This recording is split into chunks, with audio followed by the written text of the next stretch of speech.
You can find just about anything in the classifieds, but one item being shopped out of the Valley City Times Record caught our eye. They have a dinosaur for sale, and we're hitting the road before it's too late.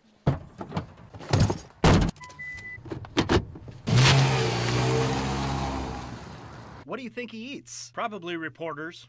Who's going to pick up after him? Go ahead, you can. And how much room does he need? Let's put him in the Fargo Dome. It's an amazing thing to think that it exists, that it came out of the earth, and it's so well preserved. I remember even as a child digging holes in the backyard and getting in trouble, but just the idea of discovering something that nobody had ever seen before. We soon found out the Triceratops was dead. This morgue was selling bodies. But we got over it and marveled at the fact that we were in the presence of a 65-million-year-old unearthed in western North Dakota's Hell Creek, whose new home is a garage. It was actually the landowner's wife who discovered the site, and her name was Bobby. By that point, commercial paleontologist Alan Komrosky had already dug up a few Triceratops skulls and a T-Rex. We thought we were going to do some camping.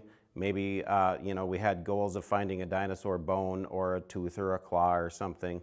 We didn't realize that the discoveries would become quite as large as they were. He gave up on a degree he was seeking at Valley City State University for the dino business. I was selling him sometimes just so that I could keep my doors open, just enough to fuel the truck again and get back out into the field. To take this out of the earth and reassemble it, and here it is. It's mounted like jewelry. It's a jewel. Bob is a jewel, and we should treat it as such. But Alan's most recent find, Bob, has overstayed his welcome. He's like the college graduate that won't move out of his parents, but he can't stay forever. Alan and his team rely on the sale of Bob to continue their work.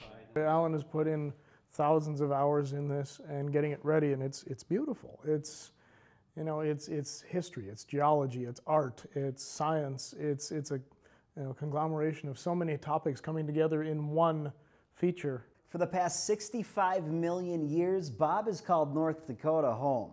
But after piecing this monster together for the last 10 years, Alan says it's time for Bob to find a new home, and hopefully not too far. Most of my finds have gone to a museum, at least down in Kansas.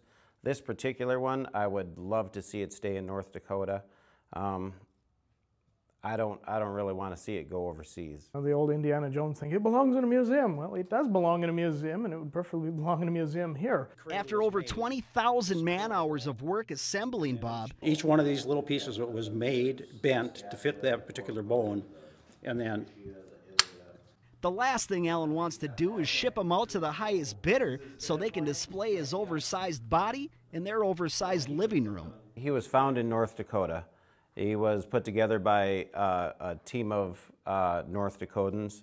Almost all the materials were bought within North Dakota to put them together. All the metal work, all the talented people that have worked on this were from North Dakota. History is history. It's all part of the story of the state, of the area. I mean, it's a matter of time.